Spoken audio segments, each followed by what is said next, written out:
böyle sıkıntılı şeyler de var. Eğer lastikler... Hayır. Bas. Tamam. Bas! Devam et. Devam et. Allah'ım ya Rabbim yardım et. Allah'ım yardım et. Allah'ım yardım et. Allah'ım yardım et. Arkadan gelenlere yardım et. Arkamız kapalı. Devam et. Hızlı git diyor. Allah'ım yardım et. Tamam burada da. Tamam. Allah'ım yardım et. İtfaiye ikinci ekibi. Yukarıya yardımcı olmamız lazım bizim. Biz arabayı bırakalım, tekrar çıkalım. Abi yok. Yürü. Oğlum ya... Yürü. Arkası kapandı bile.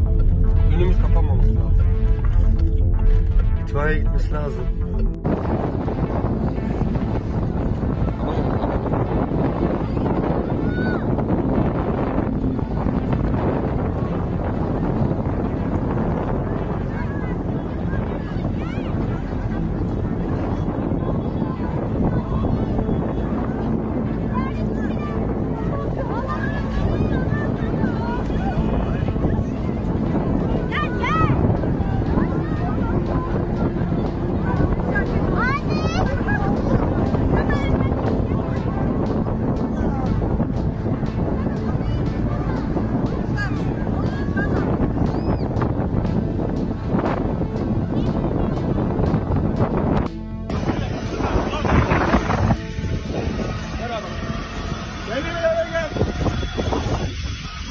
Tamam.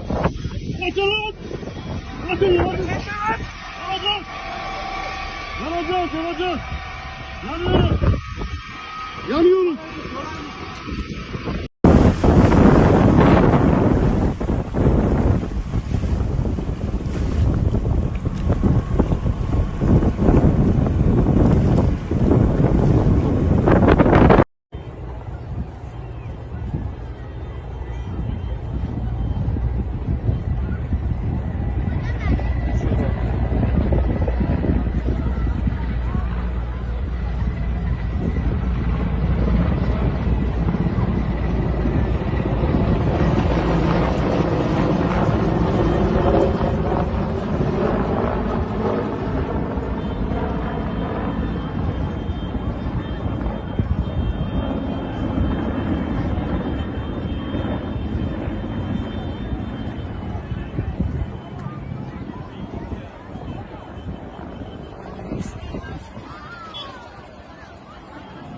Terima kasih sudah nonton.